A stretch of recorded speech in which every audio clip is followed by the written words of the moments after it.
¿De qué depende el éxito? ¿Relaciones familiares? ¿A quién conoces? ¿Del encanto personal? ¿Es la educación? ¿Trabajo duro? ¿Interés? ¿Inteligencia? ¿Capacidad personal? ¿O es solo pura suerte? Muy frecuentemente hemos visto al hijo convertirse en jefe o al nuevo yerno saltar posiciones y ascender rápidamente hasta la cima. Y demasiado a menudo hemos sabido que el hijo y el yerno no solo no tenían aptitud en primer lugar, sino que sin temor a la disciplina actuaban con más descuido que el peor de los empleados. La relación familiar depende de la casualidad del nacimiento, olvidando la relación familiar que nos queda. Tomás, Está el punto de a quién conoces. Te quiero presentar a un amigo, Pedro. Las relaciones personales juegan un papel predominante para obtener, conservar y mejorar una posición.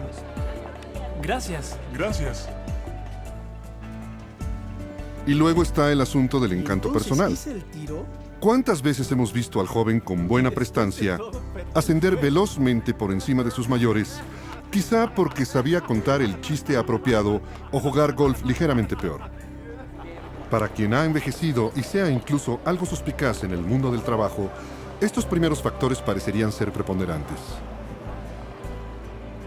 Solo los jóvenes parecen tener todavía la ilusión o delusión de que la capacidad personal, la inteligencia, el interés, la educación y el trabajo duro tienen algo que ver con esto. Y los muy suspicaces nos harían creer que ciertamente estas cosas solo son síntomas de ser muy joven. Así que, ¿qué hay del trabajo duro y el interés? Quizás hemos trabajado más allá del horario y de las exigencias normales del profesionalismo.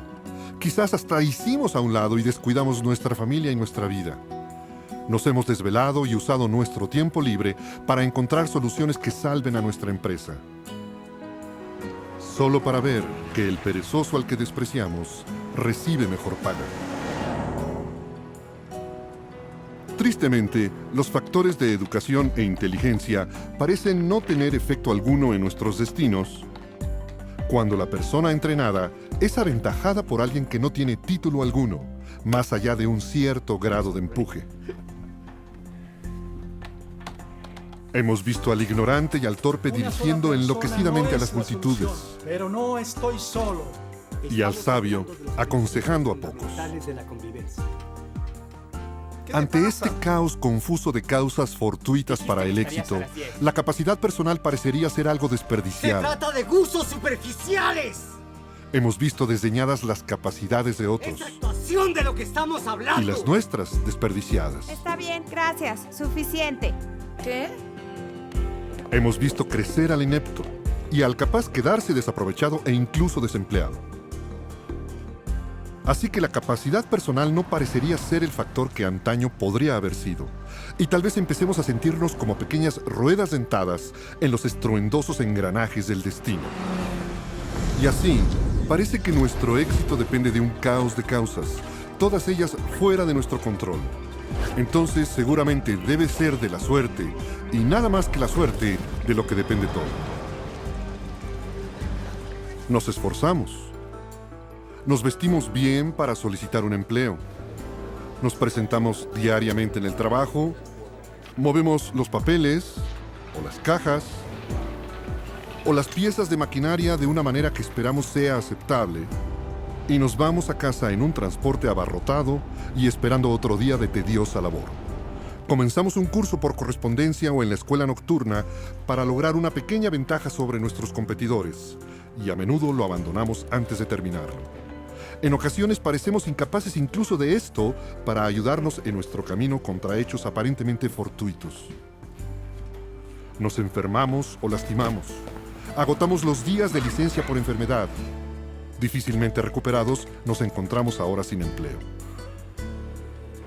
Nos volvemos víctimas de la política de la oficina y nos quedamos sin trabajo. Se nos obliga a realizar trabajos que no queremos o no podemos hacer, y de nuevo nos quedamos sin empleo. Nos volvemos viejos y pasamos el tiempo recordando lo rápidos que alguna vez fuimos. Y un día nos quedamos sin empleo. El destino de una persona en el mundo del trabajo diario es la incertidumbre. La meta es la seguridad. Algunos logran esa meta.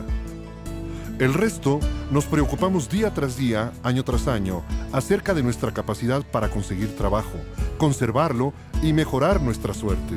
Y demasiado a menudo, nuestros peores temores se hacen realidad. En los medios de transporte, en los periódicos, calles, en la radio y la televisión, se nos lanzan anuncios para poseer todo tipo de cosas y no importa lo agradable que sea poseerlas. La gente que las produce no puede poseerlas, no con lo que ganan. Y cada hora enfrentamos accidentes que podrían hacer la diferencia entre el éxito y el fracaso de nuestro futuro. Muy bueno. Tu trabajo me gusta. No es extraño que solo creamos en la suerte. Sí. Bueno, ahí está el problema. Es muy interesante. Para comer debemos tener un empleo. Para vivir tenemos que continuar siendo aceptables en nuestros empleos. Para progresar debemos tener esperanza en que haya oportunidades. Y todo ello parece una triste y desalentadora confusión compuesta de accidentes, de buena y mala suerte, o de trabajo pesado y aburrido, sin nada que ganar al terminarlo. La búsqueda de seguridad es una búsqueda de constancia y paz. Un trabajador merece estas cosas. Él crea los bienes. Debería tener los recursos para vivir. En vez de eso, tiene un caos. El caos de la inseguridad existe en el caos de información acerca del trabajo y de la gente. Si no tienes brújulas para guiarte en la vida, te pierdes. La vida misma necesita comprenderse mejor. El trabajo y la seguridad son partes de la vida. Si no se comprende la vida, entonces tampoco se comprenderán estas partes de la vida. Si toda la vida parece caótica, un asunto de conjeturas y azar, entonces con seguridad el trabajo parecerá caótico. Pero el trabajo desempeña el papel principal en nuestra existencia, nos guste el trabajo o no. Y si no nos gusta, no nos gusta la vida. La seguridad del trabajo es pues importante, pero la seguridad en sí es una comprensión. Cuando uno está inseguro, no hay certeza, simplemente no sabe. La inseguridad existe en la ausencia del conocimiento. Los que saben están seguros. Los que no saben creen en la suerte. Toda seguridad se deriva del conocimiento. ¿Qué darías por algo que te sacara de ese trillado camino? ¿Qué darías por encontrar ese conocimiento? ¿Cómo se podría tener conocimiento acerca de la vida cuando la vida en sí no se ha puesto en un conjunto ordenado de conocimiento? Cuando el tema de la vida misma es un caos, ¿cómo podría el trabajo como parte de la vida ser otra cosa que un caos? El conocimiento de las reglas fundamentales de la vida produciría seguridad respecto a la vida. El conocimiento de esas reglas también causaría seguridad en un empleo, así como también en las relaciones o en cualquier otra área de la vida. Scientology es la ciencia de la vida. Es el primer esfuerzo íntegramente occidental por comprender la vida misma. Es algo nuevo. Es una ciencia de la existencia completamente comprobada y validada. En realidad, una ciencia de la vida sería una ciencia del buen orden. Cosas como los accidentes y la suerte estarían bajo tu control si pudieras comprender sus principios básicos. Gracias. Scientology pone al individuo en donde le corresponde, bajo su propio control. ¡Corte! Separa adecuadamente las reglas básicas de la vida y pone orden en el caos. Es una ciencia de la vida. Escuchen todos. Bravo por Susie. Y funciona. Si pudiéramos reducir lo fortuito de un empleo, hacer las amistades correctas y estar seguros de que nuestra educación se tomaría en cuenta, y tuviéramos cierta seguridad de que nuestro interés, inteligencia y capacidad innata no se desperdiciarían, entonces las cosas estarían mejor, ¿verdad? Bueno, Veamos qué puede hacer Scientology para reducir lo fortuito del mundo del trabajo cotidiano para ti y para tus conocidos.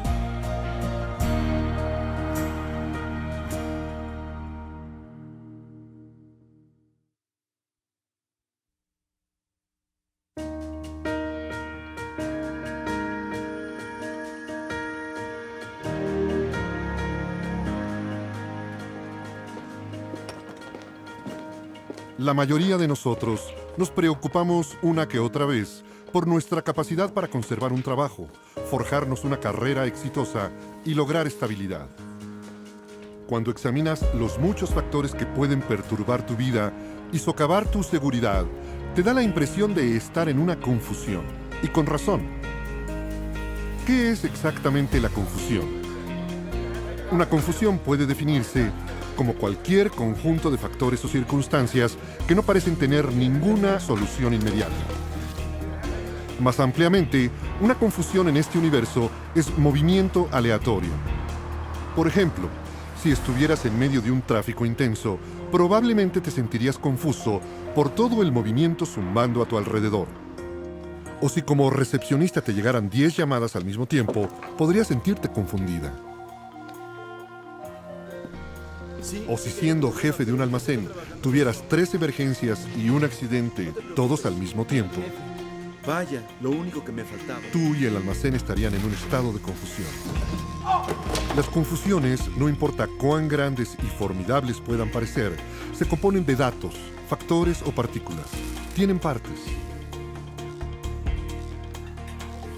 Una confusión es una confusión únicamente mientras todas las partículas estén en movimiento. La recepcionista que recibe 10 llamadas a la vez resuelve la confusión clasificando, correcta o incorrectamente, una llamada como la primera que recibirá su atención.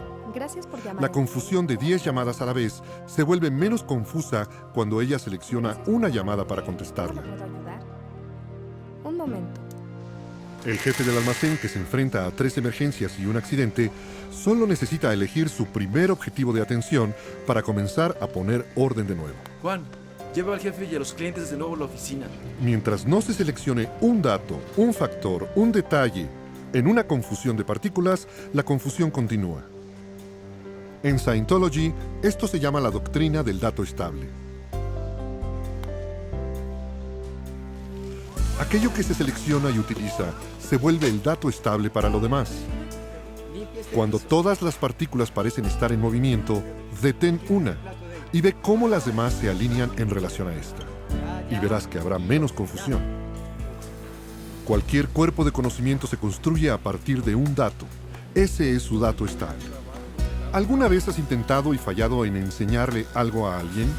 Tratas de explicarle cómo funciona una y otra vez. Y luego dejas que él lo haga y pronto lo echa a perder por completo.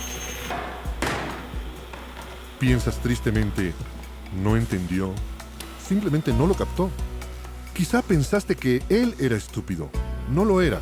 Estaba confundido. Él no comprendió tus indicaciones porque le faltaba un dato estable.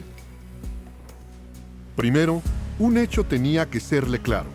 ¿Ves estas líneas en la madera? Sí, Esa es la beta. bien. Al cortar, te guías Con la beta. la beta. Captando ese, podría después captar otros. Uno es estúpido e inseguro en cualquier situación confusa hasta que se haya captado completamente un dato o un detalle. Luego, al relacionar otras cosas con lo que ya hayas captado, pronto habrás dominado la confusión Ahora, completamente. se le llama así porque la ciencia... Así que al enseñarle algo a alguien, encuentra algún punto de entrada en su confusión, un dato estable. A esto Dile, le llamamos bien, una máquina. esta es una máquina. Entonces, haz que esté seguro de ello, que la sienta, que juguetee con ella, que la mueva. Y te sorprendería cuánto aumenta su certeza. Ni siquiera es importante cuál dato aprenda bien primero. Eso es. Pero tienes que hacer que un dato básico le resulte claro o estará perdido en la confusión. Claro que no. Una confusión podría llamarse una condición aleatoria sin control. Su café. Si puedes ejercer cierto control sobre esa condición aleatoria, puedes manejar las confusiones. Aquí está su... ¿Qué es entonces la seguridad? La habilidad de pasar a través o alrededor de una confusión o de poner orden en ella. Tú has adoptado muchos datos estables para controlar las confusiones e inseguridades de la vida. Por ejemplo, cuando eras joven, puede que hayas detenido las confusiones del mundo del trabajo diario al decir con firmeza: puedo conseguir y conservar un empleo. Ese fue un dato estable. Pero ¿qué tal si luego te despidieron de tu trabajo? Aunque hayas conseguido uno nuevo, te sentiste con menos confianza, menos seguro. ¿Por qué? Veamos el lado opuesto de esta doctrina del dato estable.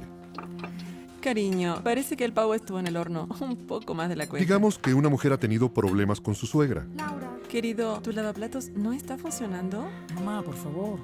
Ha sido bastante rudo. Y luego, un día después de una discusión, muy ofendida, se dice a sí misma: las suegras son malas. Eso, correcta o incorrectamente, fue un dato estable adoptado en una confusión. Un dato estable no tiene que ser el correcto. Es simplemente el que impide que las cosas estén en una confusión y sobre el cual se alinean otros. De inmediato, ella se sintió mejor. Ahora podía manejar el problema o sobrellevarlo. Sabía que las suegras eran malas. No era verdad, pero era un dato estable. ¿Podemos llevarnos bien ahora que estamos juntos? Lo más gracioso Y un de día, todo. cuando ella estaba en problemas, su suegra interviene y no solo paga la renta, sino también algunas otras Hablando de deudas. sorpresas, tengo una pequeña sorpresa para ustedes. De pronto, ella se sintió muy confundida.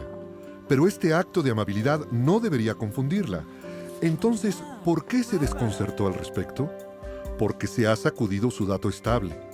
Si a un dato estable se le sacude, se le invalida o se demuestra que es falso, entonces uno queda de nuevo con la confusión. Cuando decidiste yo puedo conseguir y conservar un empleo, ese fue un dato estable. Te despidieron, tu dato estable se sacudió y la confusión del mundo del trabajo se volvió de repente muy confusa de nuevo. En ese caso, lo único que tienes que hacer es adoptar un nuevo dato estable o volver a colocar en su lugar el dato estable antiguo. Un dato estable mucho, mucho mejor sería: comprendo la vida y los empleos, por lo tanto puedo conseguirlos, conservarlos y mejorarlos. La confusión no necesita ser una parte inevitable y persistente de la vida laboral.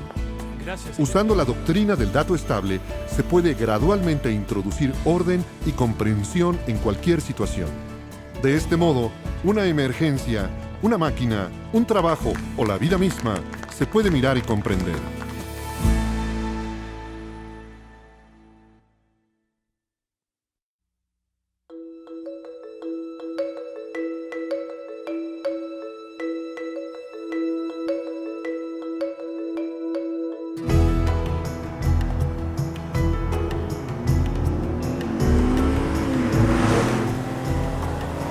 ¿Qué es el control? Ya sea que estés manejando una máquina del tamaño de un auto, o tan pequeña como una computadora, sea que se trate de manejar un negocio o de usar una brocha, te estás enfrentando a los problemas del control.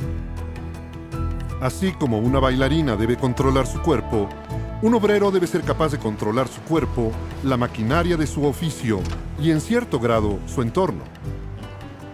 ¿Puedes mover el camión? Claro, no hay problema. Es innegable que la capacidad de controlar las cosas es la clave del éxito. Por lo tanto, ¿qué es el control? La anatomía del control es uno de los principios más básicos de Scientology. El control puede subdividirse en tres partes separadas, que son comenzar, cambiar y parar. En comenzar, tenemos simplemente comenzar. En cambiar, queremos decir cambio de posición en el espacio o cambio que ocurre a través del tiempo. Y en parar, tenemos simplemente parar. El control es la habilidad de comenzar, cambiar y parar las cosas a voluntad. Comenzar, cambiar y parar componen un ciclo de acción. Un ciclo de acción es la secuencia por la que pasa una acción, en la que la acción se comienza, se continúa por el tiempo necesario y se completa como se planeó. Al caminar una distancia corta, un hombre comienza, cambia la posición de su cuerpo y en algún punto lo detiene. Si ha hecho esto, ha completado un ciclo de acción. En un lapso más largo, una empresa comienza, continúa y en algún punto, tarde o temprano, según lo bien que se le controló, deja de existir. El control consiste completamente en comenzar, cambiar y parar. Si uno tiene la habilidad de comenzar, cambiar y parar algo a voluntad, tiene buen control sobre ello, sea lo que sea. Pero si alguien tiene dificultades o dudas acerca de comenzar, cambiar o parar algo, lo está controlando mal o peligrosamente. Y si no puede comenzar algo, no puede cambiar su posición en el espacio y no puede pararlo en absoluto, definitivamente no tiene control sobre ello. El buen control es seguro, efectivo y predecible. Por ejemplo, imagina que alguien te está moviendo en un cuarto.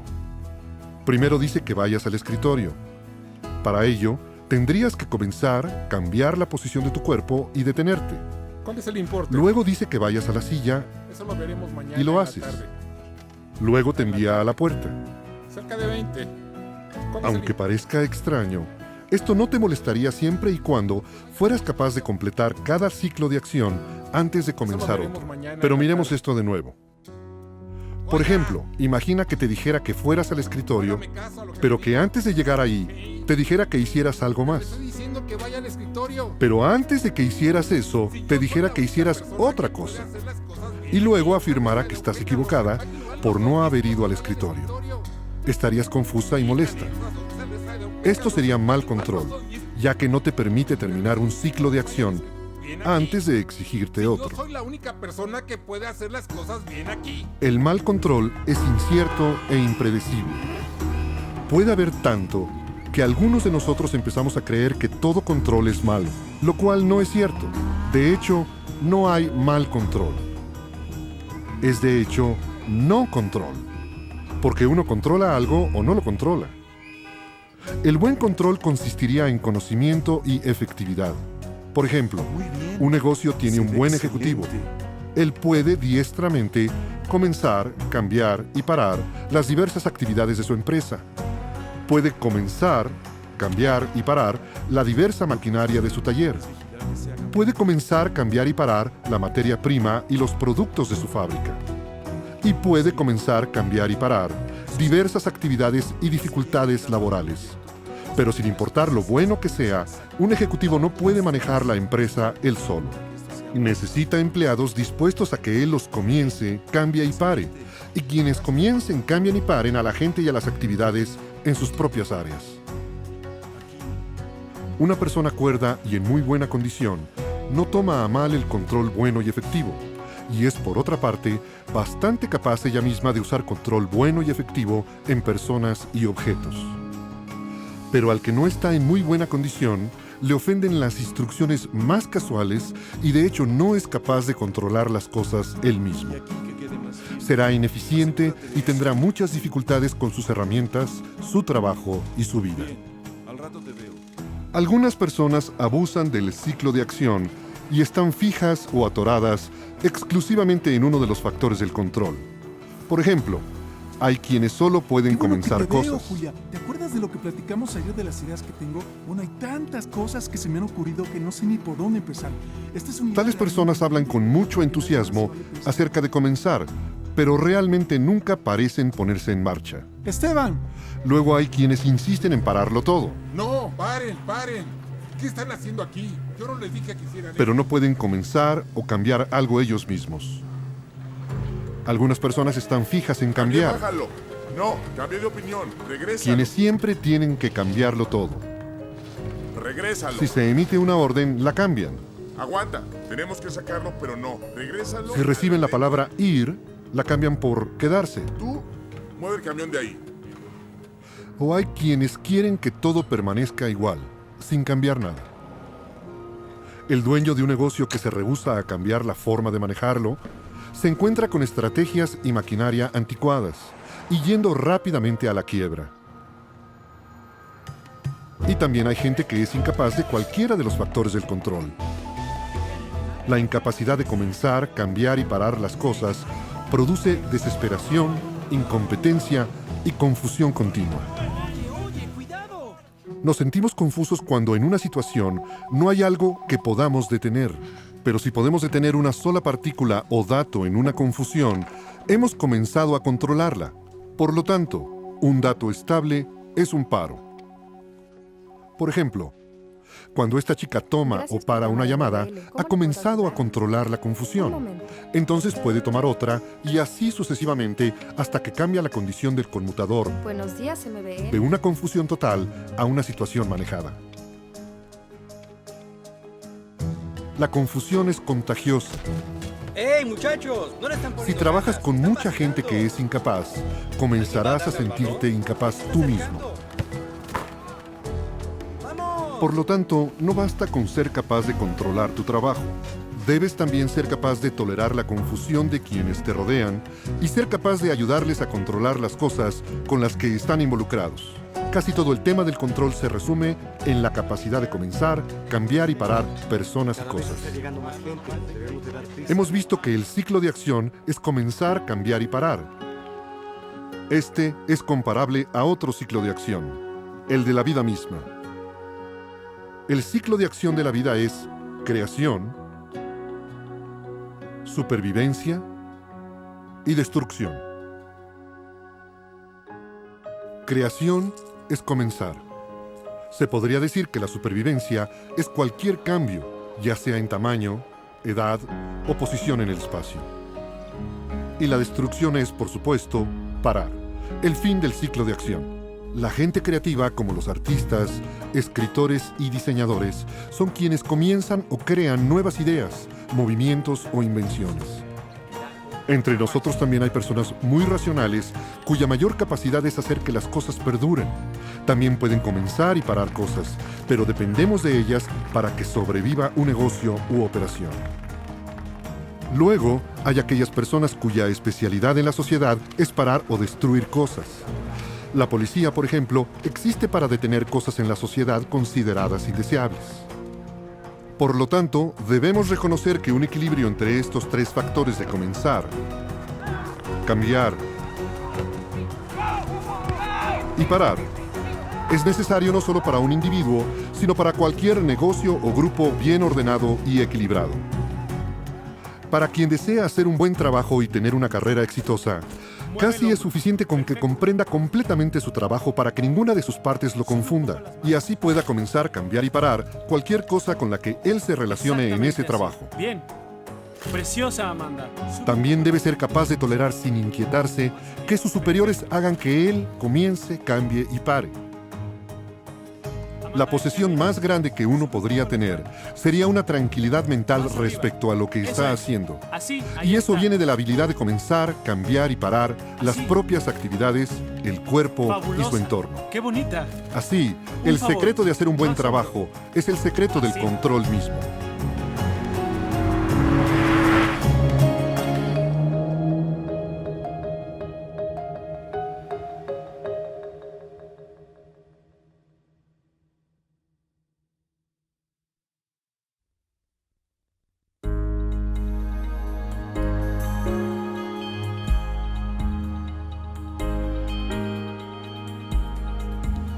Todas las formas de vida, toda la gente y todas las actividades y relaciones en las que participan comparten tres factores comunes. Estos tres factores son la esencia de la vida misma y regulan todas las actividades de la vida. ¿Sabes qué sería buena ¿Cómo idea? deberías hablarle a la gente o explicarle tus ideas? ¿Cómo puedes mejorar tus relaciones? ¿Cómo puedes manejar mejor tu trabajo? Más delicado. ¿Cómo logras tus metas? ¿Lo reforzamos aquí? Todas estas preguntas se pueden responder con facilidad comprendiendo estos tres factores. Son afinidad, realidad y comunicación. En Scientology tomamos la primera letra de cada una y las llamamos ARC. Por afinidad, queremos decir respuesta emocional, el sentimiento de afecto por alguien o por algo, Cariño, o su ausencia. ¿cuál es el problema? La afinidad incluye tu disposición para ocupar el mismo espacio que ocupa aquello que amas o te agrada. En otras palabras, si te agrada una persona, naturalmente quieres estar cerca de ella. Me lo dijo un pajarito.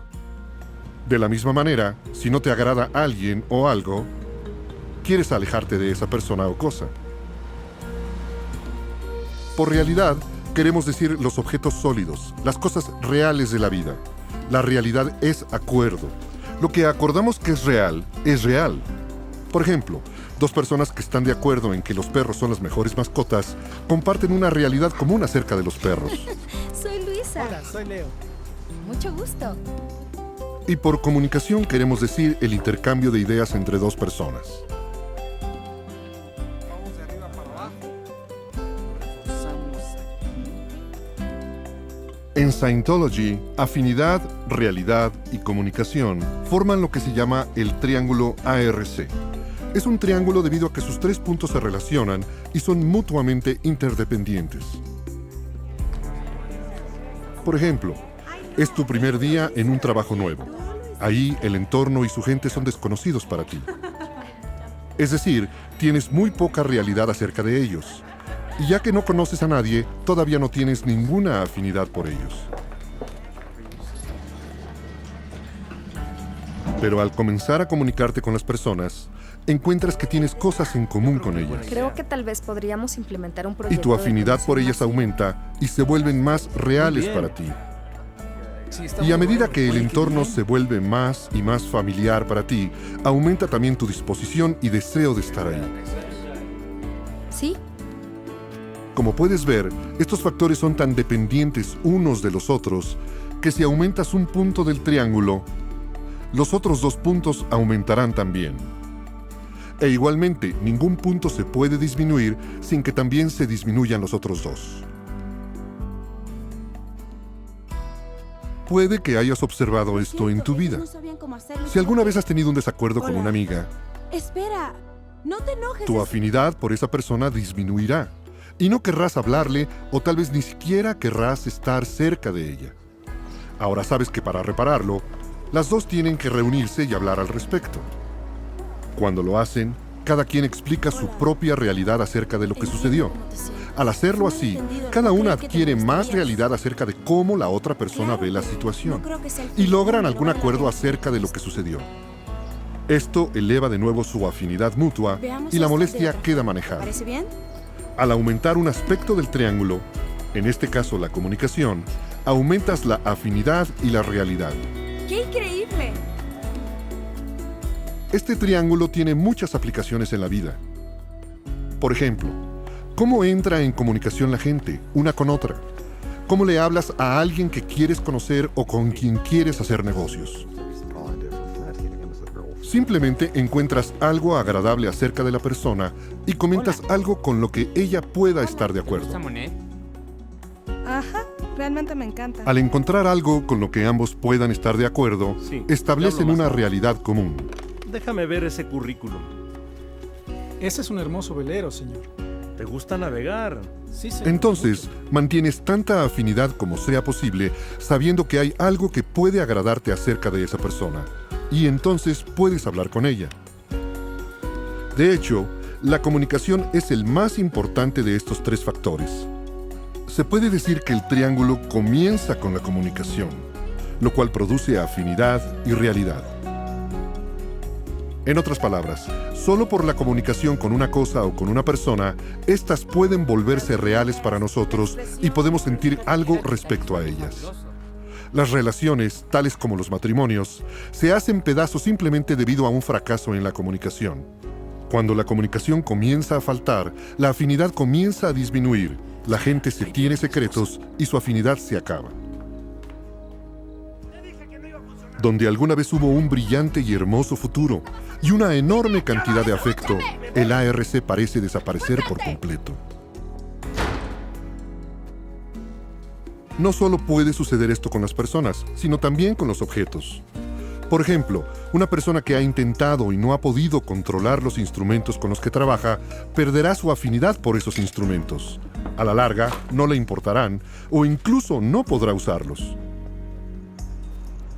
Ha dejado de comunicarse con ellos. Pero usando el ARC, dicha persona puede recuperar tanto el uso de sus instrumentos como su entusiasmo por su trabajo. Haría esto simplemente tocando sus instrumentos inmediatos y luego soltándolos.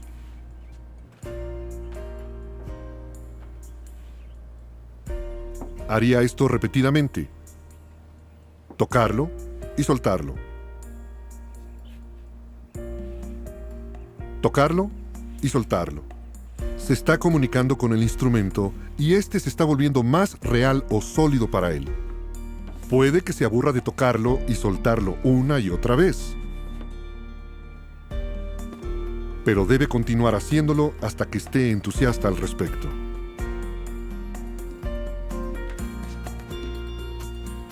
Por extraño que parezca, habrá elevado su ARC por sus instrumentos y recuperado su capacidad para controlarlos.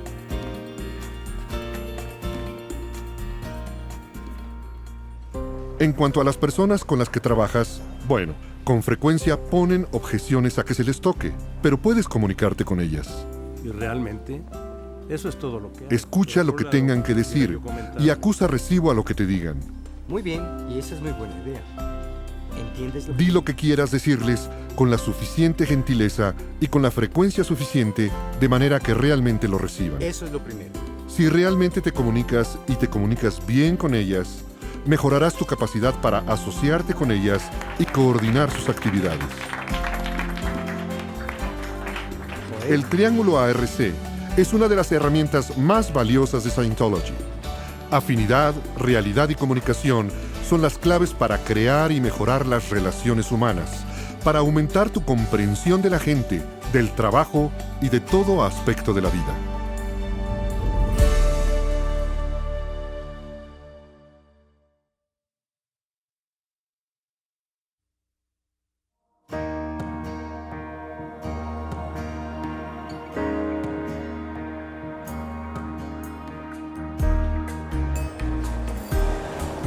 La gente puede actuar y reaccionar en formas que son difíciles de comprender.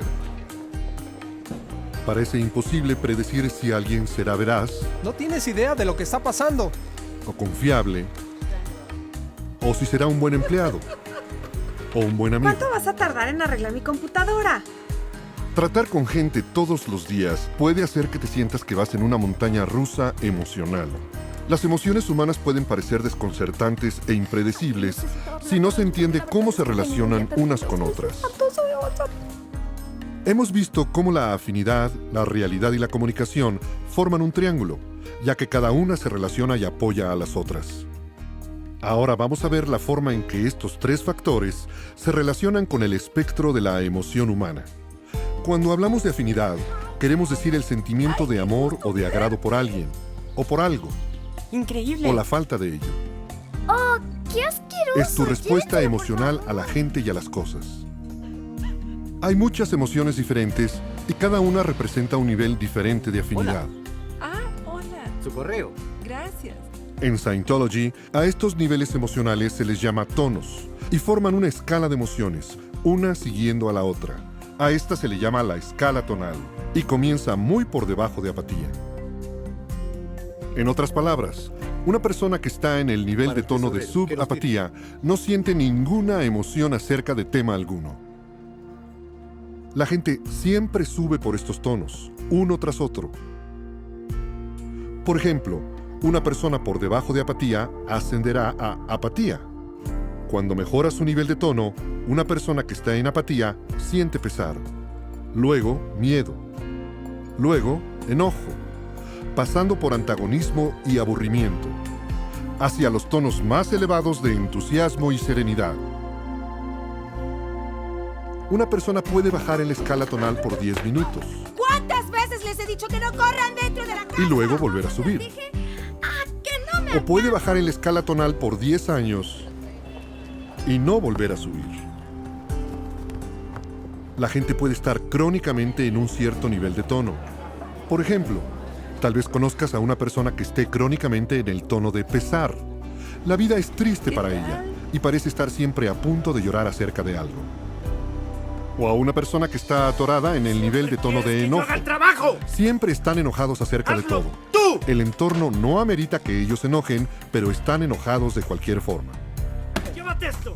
¡Largo! ¡No molestes! ¡Fuera de aquí! La gente se comportará uniformemente según lo dicte su nivel de tono. Papá, está bien. Así, la escala tonal es probablemente la mejor forma de predecir el comportamiento de una persona.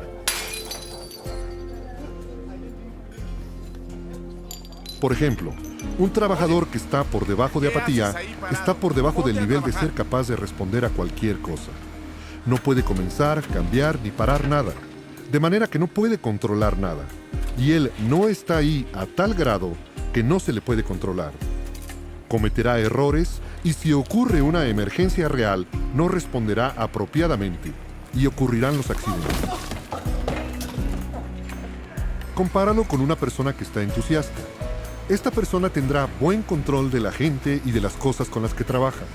Estará interesado en lo que está haciendo y sus proyectos y tareas los realizará eficientemente. Así como tenemos una gama de la escala tonal cubriendo el tema de la afinidad, tenemos otra para la comunicación. La posición de una persona en la escala tonal te indicará cómo será su comunicación. No cabe, no puedes, no hay dónde. En otras palabras, dirá cosas y manejará la comunicación en una forma distinta según cada nivel de la escala tonal.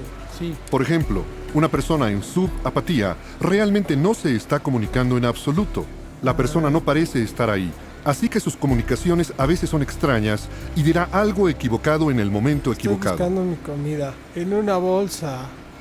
Ese tipo es perdedor. Un hombre enojado mentirá descaradamente y su comunicación es de naturaleza destructiva. Corta la conversación de otras personas, rehusándose a escuchar, Un momento, pero si no le pasó nada. ¡Cállate! ¡Estoy hablando!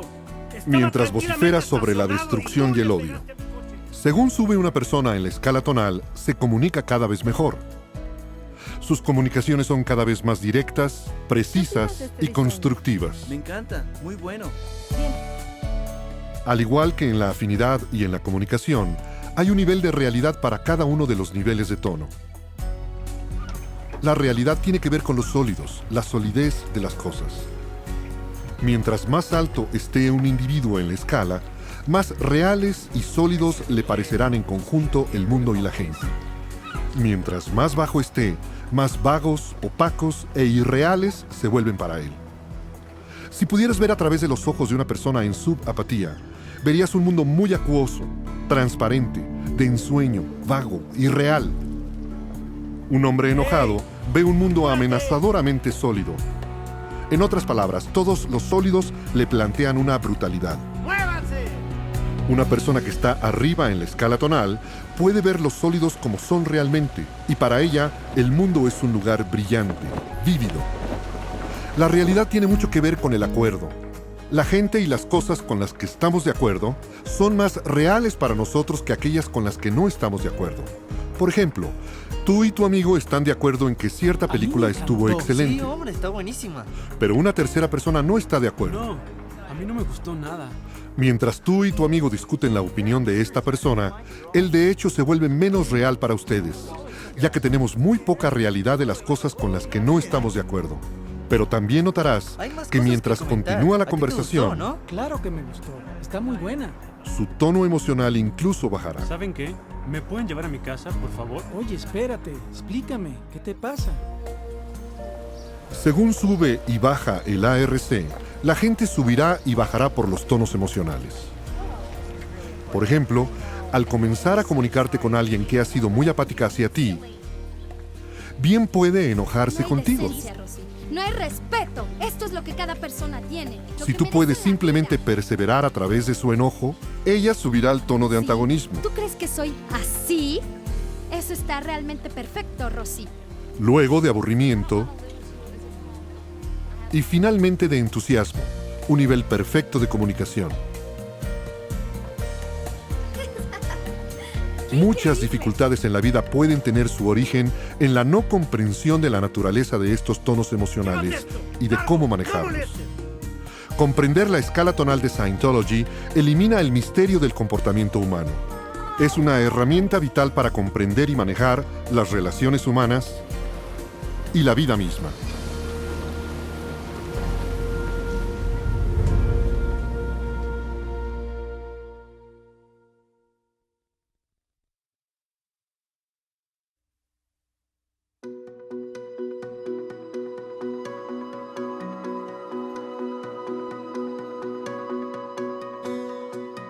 Todos estamos tratando de sobrevivir tanto tiempo como sea posible y de lograr el estado más deseable posible. Cuanto mejor puedas manejar la vida, más aumentarán tus posibilidades de lograr esa meta. Pero al examinar la confusión que para la mayoría de las personas es la vida o la existencia, puede que te preguntes, ¿cómo manejo yo la vida? Bueno, para manejar la vida tienes que conocer las partes de la vida. La vida de hecho se puede dividir en 8 partes, 8 diferentes impulsos hacia la supervivencia. En Scientology, estos impulsos se llaman las 8 dinámicas. La primera dinámica es el impulso hacia la existencia como uno mismo. Aquí tenemos la individualidad expresada plenamente. Se le puede llamar la dinámica de uno mismo. La segunda dinámica es el impulso hacia la existencia como actividad sexual. Esta dinámica tiene en realidad 2 divisiones. La segunda dinámica A, que es el acto sexual en sí, y la segunda dinámica B, que es la unidad familiar, incluyendo la crianza de los hijos. Se le puede llamar la dinámica del sexo. ¡Feliz cumpleaños! La tercera dinámica es el impulso hacia la existencia en grupos de individuos. Cualquier grupo o parte de una clase completa podría ser parte de la tercera dinámica. La escuela, la sociedad, la ciudad y la nación son cada una parte de la tercera dinámica. Y cada una es una tercera dinámica. Se le puede llamar la dinámica de grupo. La cuarta dinámica es el impulso hacia la existencia como humanidad o de la humanidad. Mientras que una raza se podría considerar una tercera dinámica, a todas las razas se les consideraría la cuarta dinámica. Se le puede llamar la dinámica de la humanidad. La quinta dinámica es el impulso hacia la existencia del reino animal. Incluye todas las criaturas vivas, vegetales o animales, los peces, las bestias del campo o del bosque, la hierba, árboles, flores o cualquier cosa que esté animada directa e íntimamente por la vida. A esta se le puede llamar la dinámica animal. La sexta dinámica es el impulso hacia la existencia como el universo físico. El universo físico se compone de materia, energía, espacio y tiempo. En Scientology, tomamos la primera letra de cada una de estas palabras en inglés y formamos la palabra MEST. Se le puede llamar la dinámica del universo. La séptima dinámica es el impulso hacia la existencia como espíritus o de los espíritus. Todo lo espiritual, con o sin identidad, entraría en la séptima dinámica. A esta se le puede llamar la dinámica espiritual. La octava dinámica es el impulso hacia la existencia como infinito. También se le identifica como el Ser Supremo. Se llama la octava dinámica porque el símbolo del infinito verticalmente es el número 8.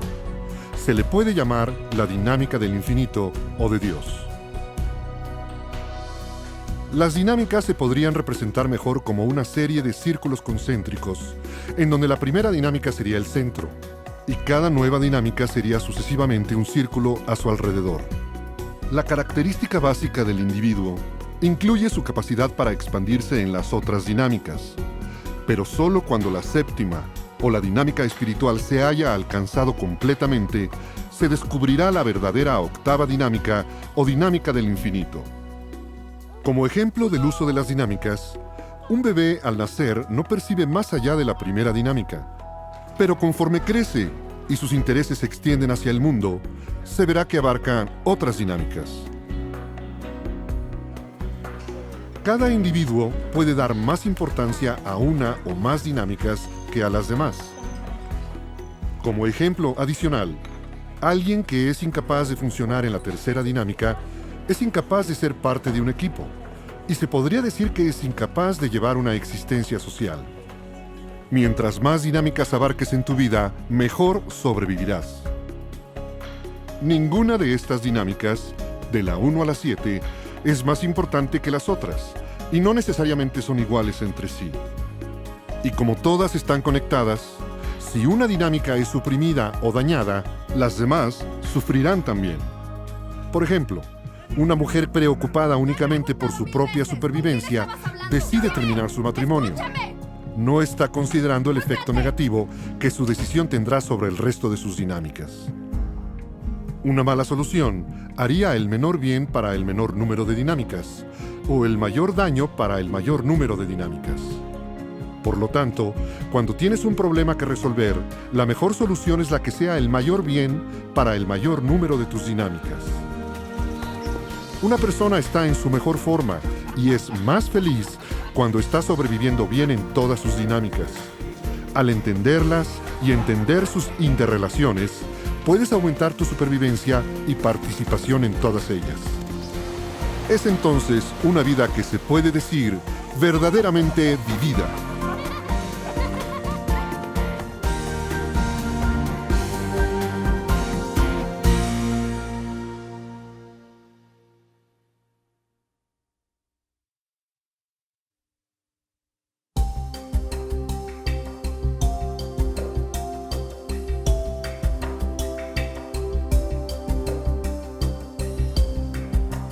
Si alguna vez has trabajado largas horas y te has excedido considerablemente, podrías empezar a sentir que trabajar más rebasaría tu resistencia.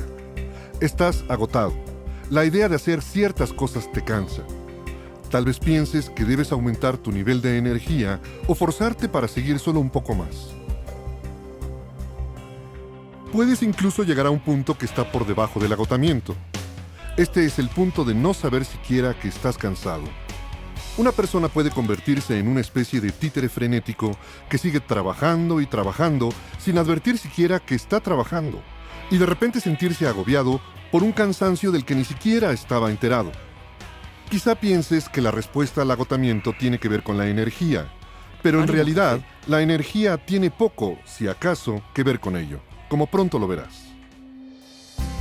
En Scientology tenemos algo que llamamos extroversión, lo cual significa ser capaz de mirar hacia afuera. Una persona extrovertida es capaz de mirar su entorno y verlo completamente real y brillante. Hola. Y tenemos la introversión, que simplemente significa mirar hacia adentro muy de cerca. Una persona introvertida solo es capaz de mirar hacia adentro de sí misma. La persona introvertida probablemente ha pasado el punto de agotamiento desde hace tiempo. Su atención se ha ido enfocando cada vez más cerca de sí misma, tal vez a objetos que estén solo a una corta distancia, hasta que de hecho está mirando hacia adentro y no hacia afuera. Está huyendo de los objetos sólidos. No ve una realidad en otras personas ni en las cosas que le rodean. Empieza a tener una sensación de estar perdido y comienza a andar entre brumas. Las cosas no le son reales, así que es relativamente incapaz de controlar las cosas que le rodean. Y como su atención está fija continuamente en algún punto enfrente de él, tiende a mirar solo ahí, aun cuando no esté trabajando. Por ejemplo, los ojos de una escritora están fijos a una distancia determinada todo el día. Con el tiempo, sus ojos se fijarán con más facilidad en ese punto. Ahora, a medida que fija su atención ahí, tiende a retirarse también de ese punto, hasta que finalmente ni siquiera alcanza completamente su propia computadora. Entonces se pone anteojos para poder ver la pantalla con más claridad. Su visión y su atención son en mucho la misma cosa. Una persona que tiene objetos continuamente a una distancia fija sale de su trabajo y tiende a mantener su atención fija justo en donde estaba en su trabajo. En otras palabras, su atención realmente jamás deja el trabajo del todo. Para evitar esto, lo que no se debe hacer es salir del trabajo o ir a casa, sentarse y fijar la atención en un objeto situado más o menos a la misma distancia del que miras constantemente en el trabajo. Haz esto día tras día y tarde o temprano empezarás a sentirte agotada. A la larga, incluso no estarás dispuesta a realizar tareas que en otro tiempo te resultaban muy fáciles. El principio básico de la introversión y la extroversión es muy simple. Cuando a un individuo se le ha introvertido demasiado, las cosas se vuelven menos reales a su alrededor, les tiene menos afinidad y no puede comunicarse bien con ellas. Oye, mira, me publicaron mi primer artículo de arquitectura.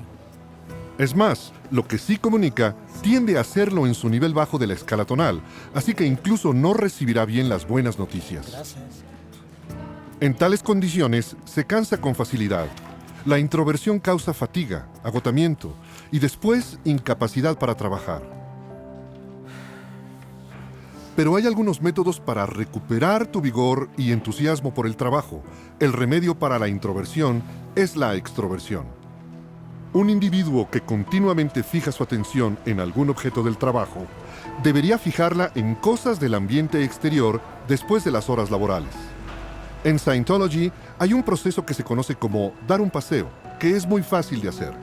Cuando te sientes cansado después del trabajo, incluso si solo la idea de hacer esto te parece más de lo que puedes tolerar, debes salir y caminar alrededor de la manzana y mirar cosas en el ambiente hasta que te sientas descansado. Debes caminar alrededor de la manzana y mirar las cosas hasta que veas las cosas que están cerca de ti. No importa cuántas vueltas le des a la manzana, debes hacerlo hasta que te sientas mejor. Al hacer esto, te sentirás un poco más despierto al principio y luego mucho más cansado. Te sentirás tan cansado que querrás irte a la cama y quedarte bien dormido. Pero este no es el momento para dejar de caminar, ya que estás caminando a través del agotamiento. Estás eliminando tu agotamiento por medio del paseo. No estás manejando el problema del agotamiento con ejercicio físico. El ejercicio es relativamente de poca importancia. Lo importante es que tu atención deje de estar fija en tu trabajo y la pongas en el mundo material a tu alrededor. Del triángulo ARC sabemos que si aumentas tu realidad, también aumentarás tu afinidad y tu comunicación. Las masas son realidad. Por masas queremos decir las cosas sólidas en tu ambiente. Así que para aumentar tu afinidad y comunicación, es de hecho necesario ser capaz de confrontar y tolerar masas. Por lo tanto, caminar alrededor de la manzana y mirar los edificios te subirá en la escala tonal. Cuando alguien está tan cansado que apenas se puede arrastrar, o tan cansado que se encuentra agitadamente incapaz de descansar en absoluto, de hecho es necesario que confronte masas. Simplemente está bajo en la escala tonal. Los conflictos domésticos, en especial entre gente que trabaja, surgen del hecho de haber estado demasiado fijos en su trabajo y en las situaciones relacionadas con él. Uno no controló ciertas cosas en el entorno laboral, luego llega a casa y trata de encontrar algo que pueda controlar. Generalmente es el cónyuge o los hijos. Vamos a dar un paseo. Si te sientes antagonista hacia tu esposa, debes salir y caminar alrededor de la manzana y hacer que ella también camine alrededor de la manzana en dirección contraria hasta que se logre una extroversión de la situación. Debes pasar cierto tiempo extrovirtiéndote después de haberte introvertido todo el día. Si trabajas, puede aparecer un cansancio que no es natural. La solución no es caer en la inconsciencia con unas horas de sueño, sino extrovertir tu atención. Y después, dormir en forma verdaderamente relajante. La extroversión de la atención es tan necesaria como el trabajo en sí. El agotamiento también puede ocurrir debido al contacto con la gente. Por ejemplo, si los clientes en los que una vendedora fija su atención son ya demasiados, toda la idea de vender o de hablar con la gente le cansa y baja por la escala tonal. Aquí está la razón. En Scientology, otra palabra para realidad es havingness. Fijar la atención en unas cuantas personas puede de hecho limitar la cantidad de personas que puedes tener, es decir, limitar tu realidad respecto a la gente en general. Sí, este es un modelo único. El agotamiento a causa del contacto con la gente indica que el propio havingness de la gente de hecho se ha reducido. ¿Quieres probar este? Si has estado todo el día hablando o haciendo ventas con la gente o has estado manejando personas difíciles de manejar, lo que no debes hacer es huir de toda la gente que hay en el mundo. El remedio para esto es un proceso simple que se conoce como observar a la gente. Ve a un lugar que esté muy concurrido y simplemente pasea por la calle observando a la gente. Solo mira a la gente. Eso es todo. Encontrarás después de un rato que sientes que la gente no es tan mala y que tienes una actitud mucho más amable hacia ella. Pero lo más importante es que la situación laboral de sentir una tensión excesiva con respecto a la gente tiende a desaparecer si adoptas la práctica de hacer esto cada tarde durante algunas semanas. Los trabajadores llegan a introvertirse tanto en sus tareas que con el tiempo ya no son capaces de tener afinidad por sus líderes. Y de hecho, no son capaces de ver el entorno en el que trabajan.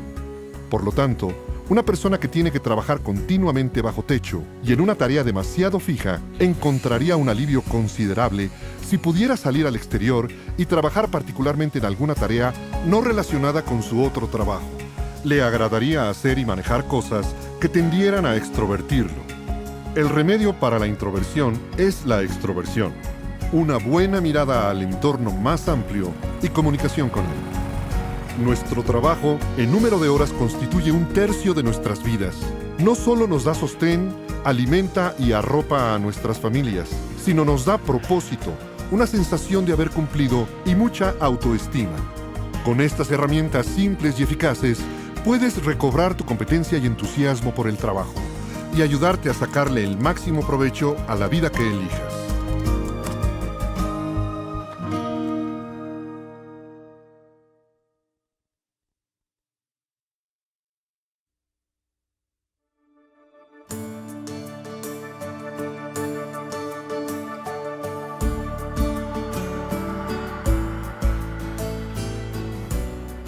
¿Qué se requiere para tener éxito? Los ingredientes del éxito son pocos y se dicen fácilmente. Los empleos no se conservan por caprichos del destino ni por la fortuna. Quienes dependen de la suerte generalmente experimentan mala suerte. La capacidad para conservar un empleo depende principalmente de la habilidad. Uno tiene que ser capaz de controlar su trabajo y tiene que ser capaz de ser controlado al hacer su trabajo. Muy bien. También tiene que ser capaz de dejar ciertas áreas sin control. No, paren. El individuo que obsesivamente trata de controlar todo a la vista, a la larga, pierde su capacidad para controlar cualquier cosa. Uno tiene que ser capaz de trabajar sin forzarse o sin experimentar niveles profundos de agotamiento. Si uno experimenta estas cosas, hay algún elemento en su entorno que debería estar controlando que no está controlando. Adiós. O está huyendo de todas las personas y los objetos con los que debería estar en contacto cercano. Así, perfecto. La inteligencia de una persona se relaciona directamente con su capacidad. Preciosa. No existe eso de ser demasiado inteligente, pero sí existe el ser demasiado estúpido. Se necesita entrenamiento y experiencia en el tema que se aborda. Te guías con la beta. Pero se puede ser capaz e inteligente sin tener éxito. Una parte vital del éxito es la capacidad para manejar y controlar no solo las herramientas que uno usa en el trabajo, sino a la gente que tiene alrededor.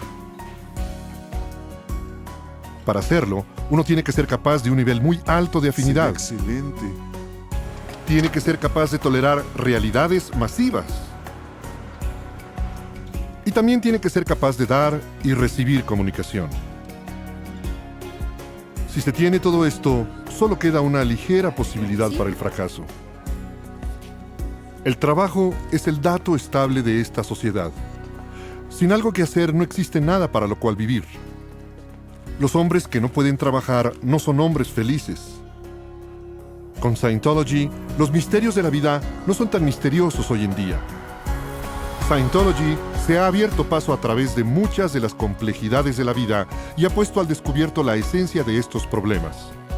Scientology puede predeciblemente elevar la inteligencia, incrementar la habilidad y rehabilitar la capacidad y disposición para trabajar. Por lo tanto, el trabajo en sí puede volver a ser otra vez algo agradable y placentero. Los ingredientes del éxito incluyen, pues, capacidad para confrontar el trabajo con alegría, no con horror. Deseo de hacer el trabajo por el trabajo en sí, no porque uno deba tener un sueldo. Hay algo que se ha aprendido en Scientology y que es muy importante para el estado de ánimo del trabajador. Muy a menudo, uno siente que está trabajando por la paga inmediata y que no logra nada importante para la sociedad en general. Tal vez uno no sabe que hay muy pocos que sean buenos trabajadores. Es interesante observar cuán verdaderamente valioso es para una compañía un ejecutivo que pueda manejar y controlar empleos y empleados, pues estas personas son escasas. Cada uno de ustedes. Y tal vez no se conoce otra cosa que es bastante importante. Sabemos que los hombres no son prescindibles. Cada trabajador es valioso. Sin el maquinista que puso en marcha los modelos de antaño, no habría industria hoy. Un trabajador no es solo un trabajador. Un obrero no es solo un obrero. Una oficinista no es solo una oficinista. Tienen que ir Son paso a pilares paso a la importantes que viven y respiran y sobre los que se erige toda la estructura de nuestra civilización. No son engranajes de una imponente máquina. Son la máquina en sí.